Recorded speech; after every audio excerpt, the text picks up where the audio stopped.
Good evening. Good to have everyone with us tonight. We have some guests in the room. We're thankful for your presence, your choice to be here. We have our final lesson in what, I don't know, maybe we should have just made the whole month just invite these two gentlemen down. But they've done an excellent job in helping describe what the work of the elders should be and how we can best fulfill all that God has in store for us in regard to that. Tonight we get our final lesson. It'll be Brother Russ LaGrone, and he's bringing us a lesson on the church's role in developing elders. So we want to think hard about that and do all we can to increase a major effort is trying to increase the number of elders we have. We'll just be frank about that. And we hope that those who are in that middle ground or whatever, if you're selected, that you'll take very seriously the opportunity and maybe step forward. And for the rest of us, we need to do what we can to develop ourselves in every way possible. So that's all I have to say tonight. We'll let Brother Tim Sloan, one of my fellow elders, lead us in prayer, and then we'll begin.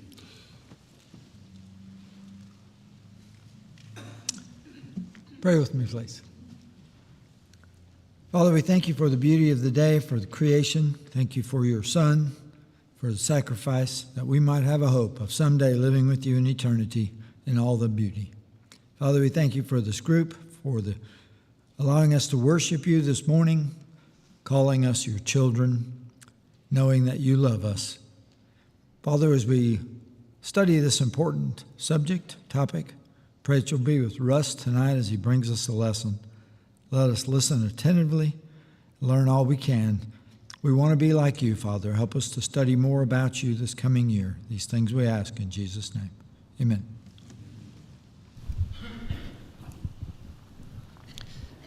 All right, so I want you to be thinking about this question that's up on the screen for you to be looking at.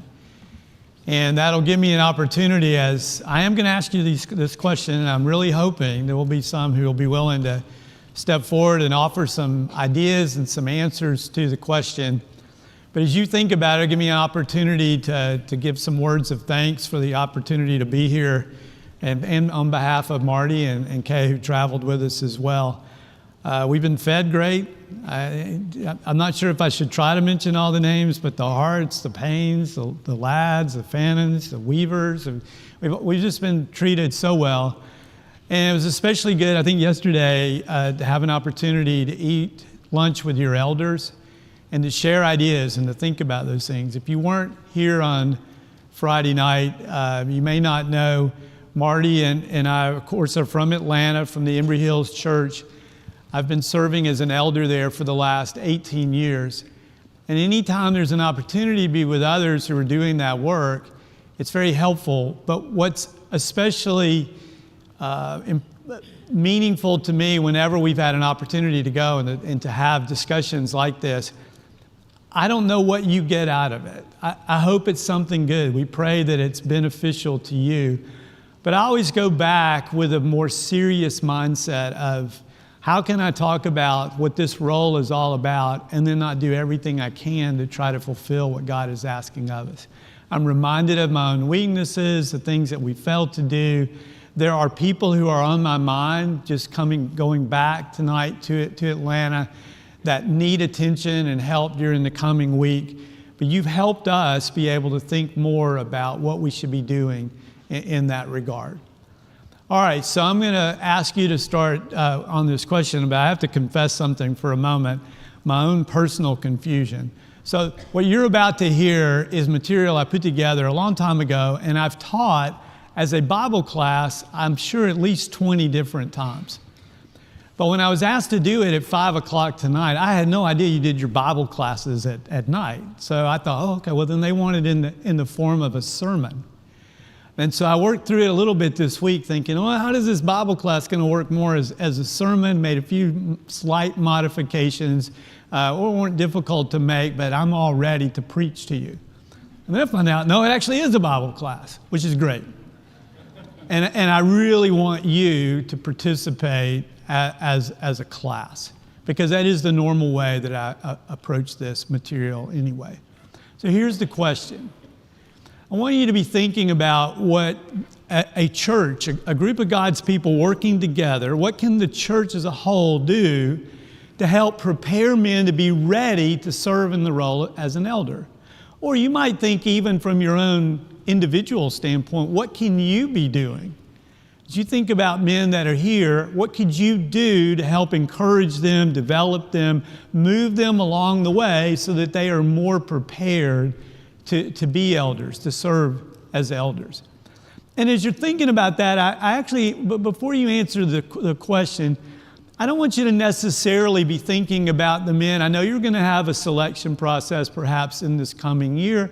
You don't necessarily have to be thinking about those that you would put down today on that list, because if you think you'd put them down now, then perhaps they're already developed. You could help them more. They'll need more help along the way, but they're pretty much ready, you would think. What about those that are just behind them even? What can be done? So think about a man, maybe even a younger man, who you know does not have children of an age and other things that you would think they're qualified now, but man, they're on a path. You can see it. You can see where they're going. What can you do? So what are some ideas? Do you have some thoughts of what could be done to kind of help these men? Thank you, Edwin. I always like somebody to answer first. It's great. Well, one of the first things I think about in Timothy when he says, if anyone aspires to the office of overseer, he desires a noble task. And he begins that by saying, the saying is trustworthy, which leads me to believe it was a saying. It was something they said. It was something they said over and over again. And I think one of the beginning points is for us to make that a saying again, that we say it a lot, that if someone aspires to the office of overseer, they are desiring a really good work. And helping, like when you started off with, here are the blessings in our men's meeting yesterday. Because I think one of the struggles is a lot of people think that is just a really hard work, and it is. It's a discouraging work, and sometimes it can be. But if we make it a saying and repeat over and over again, if you desire to be an overseer, you're desiring something really good. That's great. Yeah, we'll try to talk a little bit about sparking that desire, maybe. Wonderful. What else? What else could be done? Yes, sir. Getting feedback and opening yourself to feedback, offering it to others as we're looking at the qualifications. Yeah, so what we'll find, I'm actually going to spend most of the time talking about what you can do to develop these men, but I do have some things to say to the men at the end, and I think there's a two-way thing there, right? That men ought to be noticing and identifying weaknesses they have, looking to others to try to help them, but we should also, as a group, recognize here's a man on the path, but maybe there's still something he needs to develop. There's a weakness in his life. He'll overcome it. He and his wife will get there, but we want to work on that. So that's good. What else can be done?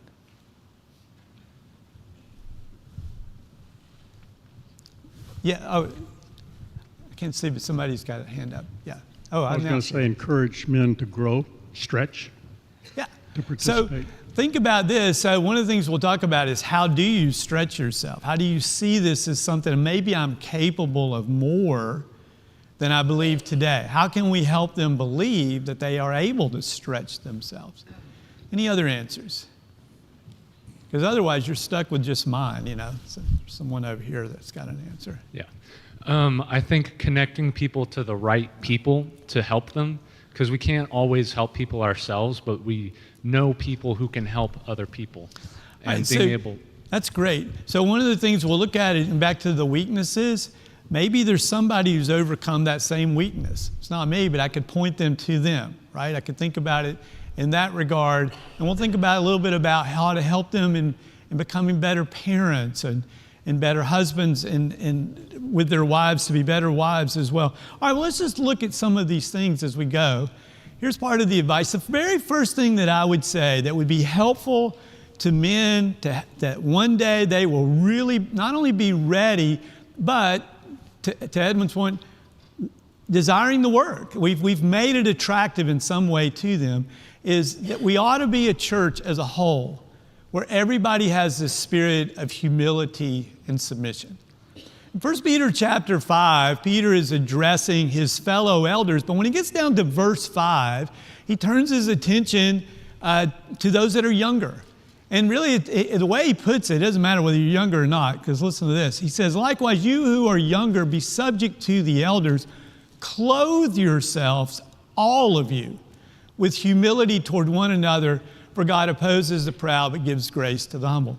I like that fact that Peter felt it was important to pull out. Don't anybody think this one misses you. Everybody. When there's a group of God's people as a church, every single member has the responsibility to be humble.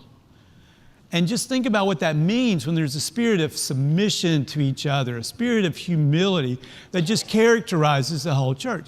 2 chapters before that, what he said in this letter was, finally, all of you, again, this stressing, it's nobody's left out of this thing. All of you have unity of mind, sympathy, brotherly love, a tender heart, and a humble mind. Do not repay evil for evil or reviling for reviling, but on the contrary, bless, for to this you were called, that you may obtain a blessing. And I just want you to think for a moment, when you have a group of God's people who fulfill what's being asked of them in these 2 verses, that all of us are like that, think about how much easier it would be for a man to see this role as an elder as being something appealing. But not only that, when you go through the process, perhaps in this coming year, of thinking about men who might serve as elders, sometimes those are times of anxiety and difficulty for a congregation. You know, you might affect one person's ego, or one person, you might hurt somebody's feelings as you go through. But really, when you have a group that everybody's full of humility and submission to each other, trying to have a unity of mind, well, you're working together in that, and you don't have those kinds of disruptions and issues that might otherwise happen when you're trying to select elders. So it's very important to have this type of spirit as a group. Here's something I added recently, though. Despite the fact I said I've done this about 20 different times, you're only the second group that I ever got to hear this point in this.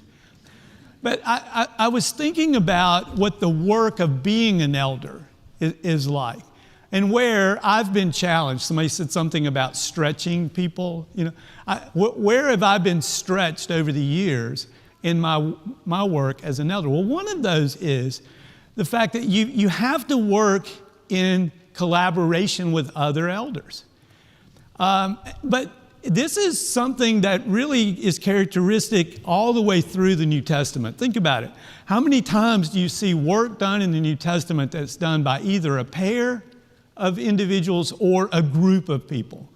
Think about in the gospel accounts, the apostles are sent out 2 by 2. Even the group of 70 sent out 2 by 2. You got Peter, James, and John. Sometimes they're separated off from the others for some important reason by Christ. And then when you get to the book of Acts, you know, it's Peter and John working together all through those early chapters. And then it becomes Paul and Barnabas. And then later Paul and Silas. Aquila and Priscilla. You got men and women sometimes who are working together. And they're doing something and accomplishing more than what just one of them would do. But somehow they have to know how to work together. And I think especially about Acts chapter 6. In Acts 6, you remember there was that problem that's been discussed over the weekend where there were these widows that were not being properly cared for. And so what the apostles did to take care of this is, it says that they called upon the full number of the disciples. This is in verse 2 of chapter 6. Well, that's thousands. So they give a task to the full number of them, and they say, select out from among you 7 men. And then give some character traits of them, but not a lot of details. Do you think that the church in Jerusalem, they kind of had to work together in some way to come up with those 7 names? And then when they're done, they've got the 7 names, and they've got this big task to take care of. Who was the leader of the 7? There was no leader. It's just, here's a group of 7, y'all go take care of this. And they put them over the work, is what it said. And so there's no designated leader. They have to know how to work together. And that is exactly the kind of thing that elders find themselves doing all the time. You're working together to make decisions on behalf of the whole flock, sometimes working together to try to figure out the best answer in the sheep shepherding that we've been talking about. How do you learn how to work collaboratively? Do you have any ideas? Well, it might be some things that a church could do, or maybe even you could do to help somebody learn how to work with someone else in an effective way. You think of anything? Bud? Team teaching. Yeah, so let's say, and this is up to your elders and others who are making those assignments, but it's great not just give one man the task of teaching a class, but put two of them together. And don't necessarily tell them which one is in charge of that. You know, make them figure out how they're going to go about dividing it and doing it. But there's an opportunity. And you could do that even as an individual. You know, when you have a good work to go do, if you could call upon someone else to go do it with you and take on this mentoring type of circumstance, it'll be good for them. They'll begin to learn how to work in an environment like that. But I would say, so there, you helped to answer that question. The next 2 points, I'll just put both of them up together because they're related to each other. I think it is important along the way that you're paying attention to those men who seem to be on a path that one day they would be very effective in working as elders. Well, how do you identify them? Who are they? You know, who is the man in his mid-30s who's really on a good path? And that we might put some additional attention to equip him to be ready to do that work and so forth. Here are 2 ways that I would suggest to you that you might help to identify who those men are, and then we'll think for a moment about, if we've identified them, what might be some things we could do that would be of special help to those men and to their wives and to their families. Here's a way to identify them. First of all, I think that it is important to think of men who had the character of that Luke 15 shepherd. Remember that story? Marty mentioned it in his lesson this morning. What does the shepherd have there in Luke chapter 15? What's his flock? How many sheep? He's got 100 sheep, right? Yeah. Soft answers here. 100 sheep. He loses one. Only one sheep wanders off. And what does he do? Goes after the one sheep, leaves the 99, goes after the one.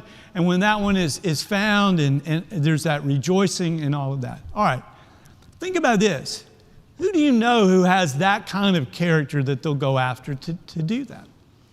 If you can picture yourself reaching some stage of life, maybe some discouragement has happened to you, some doubts have arisen in your mind, either about God and His goodness or about what you should be doing to follow Him, whatever it is, you begin to demonstrate to others a lack of faith, a change in your behavior. You're not here on a Sunday night at 5 o'clock. You're not here oftentimes on Sunday mornings. It's obvious something's happening to you. Who do you know, no questions asked, is going to be at your door or texting you, emailing you, doing something to find you? Whoever that is probably somebody who has this kind of character that we're talking about. But I would suggest to you there's another question you ought to ask about that too. It's not just who you know would be at your door. And I can think of people, if I did that, I know who's going to show up and help me and call and reach out to me. But it might be that there's someone I hope would reach out, that I wish they would, because I know that person would have an effective voice in my life. There's a person who just kind of knows how to appeal to you. And yet, they may be hesitant to do this kind of work. It may be that it's somebody who just doesn't see themselves. Maybe they're so humble, no, I wouldn't be much help if somebody's drifting away to go find them and help them. But you know, but if they did it, they'd be so good at it. They'd be so effective in reaching out. And that person, I think, needs your attention as much as the one that you know for sure would do it. Another way to think about it, of course, is to think of just simply the character that is described of a man and those qualifications of elders in 1 Timothy 3 and Titus 1. I'm going to put up this passage. We won't read it. If you had to listen to the sermon version of me, I was thinking I would read it, but this is the Bible class version of me. And so you can just be looking at, this passage. I want to kind of summarize for you what I think is the character trait that's being described of a man. And again, we're not thinking about those who, if the selection was tomorrow, we would write down their name, they're qualified, they're ready. We're thinking about maybe even men who are some years away. Oh, but when I think about their character, it's really being described here in this passage.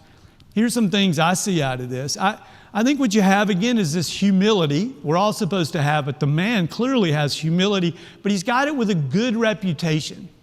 He's thought of well by everybody. He puts others, the interest of others, above himself. You can tell that because he's not greedy. He's willing to be hospitable. He's making sacrifices on behalf of others. He's demonstrating some self-control over his life and in the relationships that he has. And he's beginning to prove himself in different ways of being capable of leading and nurturing other people by whatever he's doing in the family that he has in the moment. Oh, if you can see some and think of a man who's like that and his wife alongside of him, that's somebody I think ought to get some attention. And so we've worked to try to identify who these individuals are. What do you do now? And the first thing I would suggest is that you increase your knowledge of them. Develop a deeper relationship with them. And so how do you do that? How do you come to know somebody better? You've identified, oh man, I can tell, I've heard them in class, I've seen different things, but how do you get to know them better? What would you suggest? Break bread. All right, so let's have a meal with them. Now, if you remember back there in those passages in the qualification, he's going to need to be hospitable, right? So in order to break bread with him, we're just going to wait around. This is going to be good. He needs to be inviting me over. and then I'm going to get to know him better and do all these things, right? No, I think now is the opportunities. You see a man on that kind of path. Let's be the ones who demonstrate what hospitality is all about. To whatever degree we have the opportunity to do it, and let's spend time together. And you really rarely come to know somebody well better than that time when you're just at a table together, eating a meal, asking each other, how'd you come to know Christ? Tell me about your family and things. So these are important. But in whatever way you can, you ought to try to increase your knowledge. Let me give you some other ways you can do that. Listen to the things that he says when in a Bible class like this, right? How does he answer questions? When he has an opportunity to teach to some degree or another. What are you seeing about his Bible knowledge and his understanding about God? Now, among the things you might learn as you're gaining this knowledge, you might notice some weaknesses that he has. Or you might, I'm not really sure what he thinks about fill in the blank. Well, then go find out. Go talk to him. See what that is. See if you can gain a better understanding. And some things you will be impressed with, and some you'll think, well, maybe that's an area some work needs to be done. But that knowledge gives everybody an opportunity to move him further down the road. Not only will it do that, but I think you should also, as you see some of these good things in him, you need to talk to each other about it. Now, this may sound a little bit like some gossip, right? Oh, you want us to be talking about them to others. I thought we weren't supposed to do that kind of thing. Remember in the first chapter of 1 Thessalonians, Paul is saying that the faith of the Thessalonians had gone out everywhere. How do you think it went out and everybody knew about it? It's because people were talking about the Thessalonians and saying, man, that church, those people, they really are faithful in doing the work of God. And so when you see men, talk to others about what you're seeing in them. And then I would suggest this. Help them to be good husbands and fathers, and help their wives to be good mothers and good wives. And You know, I don't have to explain this to you. You know that many times this is something that keeps a man from being eventually qualified to serve as an elder. Things have happened along the way. It's not easy in the challenges of this world to raise children and to be faithful. It's not always easy for us even to maintain the kind of relationship with our spouse that we need to do. And it's good to have help in doing that. You do understand that when a man and his wife have their first child, they're just rookie parents, right? They don't have any experience at this.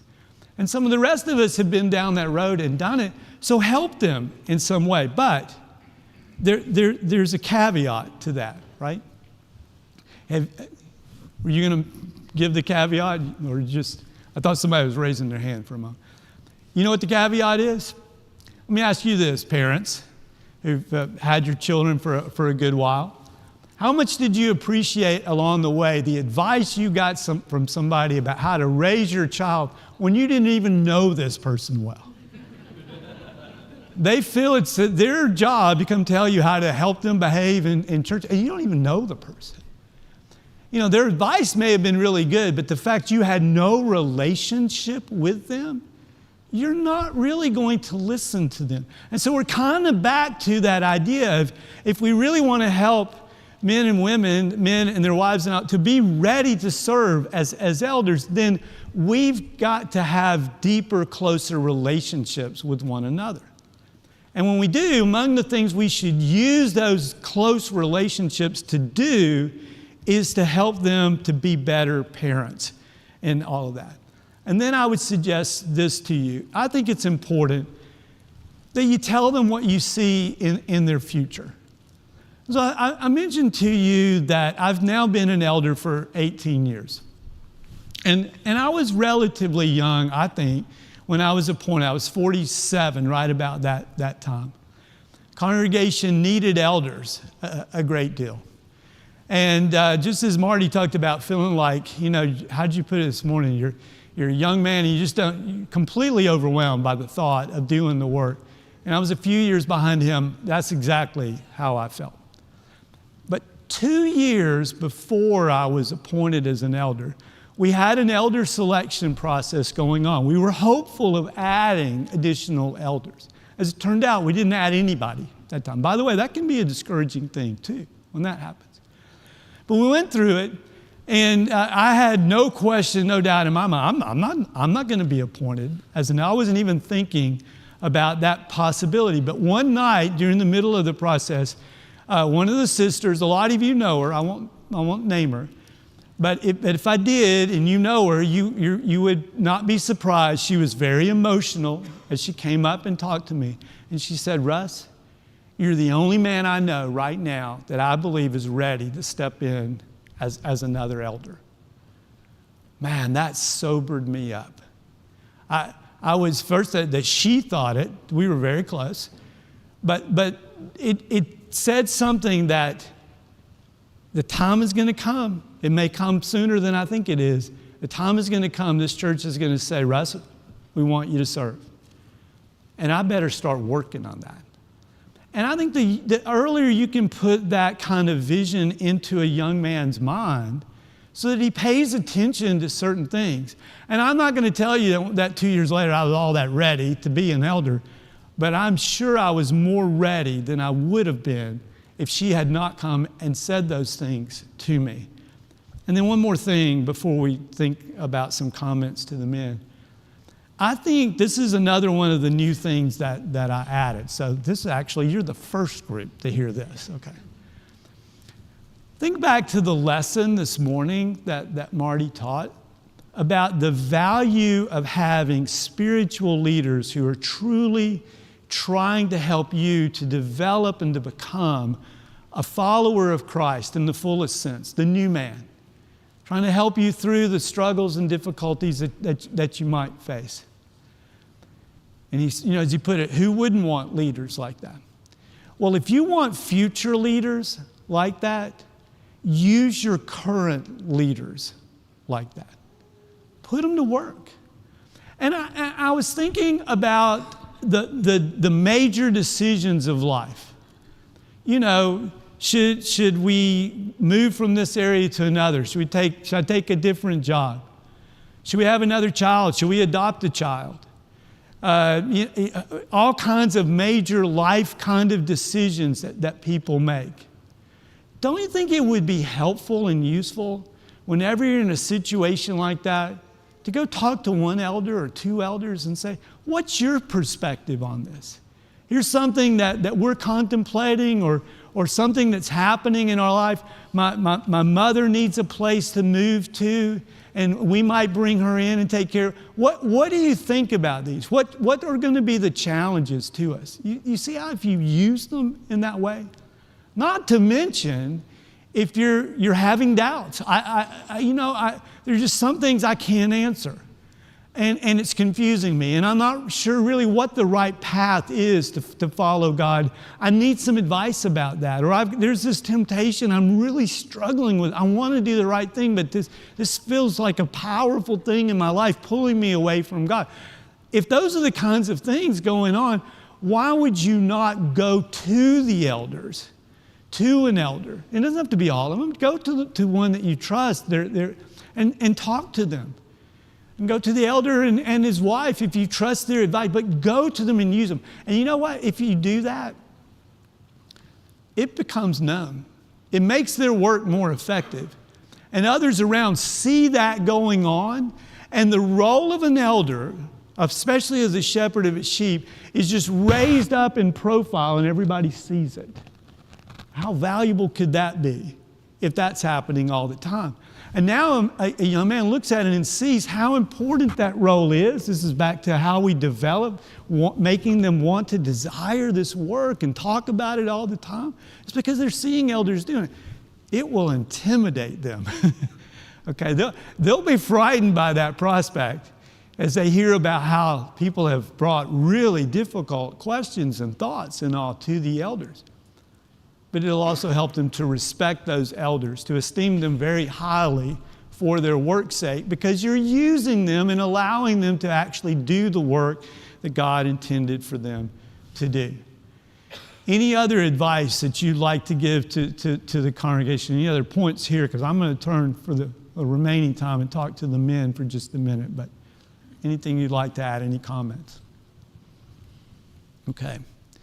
All right. So some of this, those of you that were here during the hours yesterday, during our workshop, some of this is a little bit of a repeat. I'm sorry for that, but maybe it's a way of kind of reinforcing and leaving you once more with these thoughts.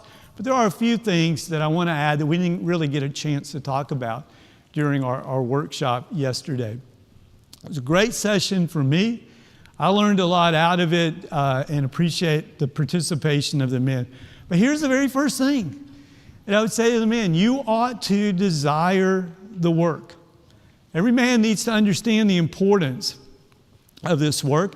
And I do understand that, when you look at 1 Timothy chapter 3 and verse 1 about this aspiring to the work, if you aspire to it, it's a noble task. But there's some words in there sometimes that sound like somebody who's got this kind of ambition. A self-seeking sort of ambition. And there's no place for that among God's people. We're not competing with each other. We're not trying to be more important than one another.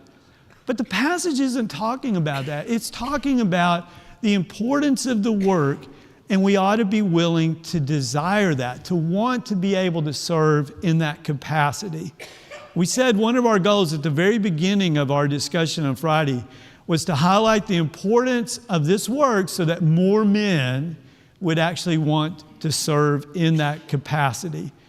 And I think it's important to think about men who aren't necessarily out in public, like teaching and things where you see them in front of the congregation as much, but look for those quieter men. But they too need to think about desiring this work. And with that in mind, I would suggest two things. One, it would be good if you and your family endeavored to stay here. And I'm going to caveat this one. I'm going to add a little bit of a twist to it. I've made this point very strongly in some places where there are small churches, and the men that were there that could develop and be elders, they really needed to do everything they could to stay where they were. The idea of this is that you don't always have control. There may be other places where you could go and serve the Lord well. And if that's the case, I'm not saying don't do that. But in order to be an effective elder, it helps to stay among a group of people. And you're in an area, by the way, here where if there were a problem, God forbid, among this church here, and in a period of struggle a little bit, sometimes people, it's so easy to go somewhere else, and we don't endure through the difficult time and help a church get into the next chapter. But if you do that, you will be more prepared to serve that group of people in it. But I just have to offer the observation too. There are a lot more qualified men to be elders in the state of Florida, and there are a lot of places I've been that just don't have anybody. And if you have a chance to go to some of those, I would applaud it. But in general, it's helpful to kind of stay where you are. I mentioned to you again how young I was when I was appointed as an elder, but I'll tell you one thing I had as an advantage. I had been at Embry Hills for 22 years when they asked me to be an elder, and I knew a lot about the heart of that church, and I knew a lot about the people that were there. And as young as I was much more prepared from that standpoint. Here's another thing, though. Be careful with the commitments that you make. And I don't know exactly how to fill this in. I learned a long time ago when I was doing this, people would come up, well, what are the commitments that I should make? I'm thinking, well, I think I can make this point more generically than I can be very specific about it. But in life, sometimes we make financial commitments that may cause us to have to work longer, work in a different kind of capacity, work more hours and things, just to fulfill the financial obligation we made years ago when we could have been able maybe to spend more time in doing some work on behalf of the Lord. There are hobbies and practices and things we get involved in, and they're hard to give up. And we can make some commitments beyond what might be really useful or helpful if we're one day going to serve as an elder. And this would be true for the whole family. It's not just for the man. We have to think in regard to the commitments made for the whole family.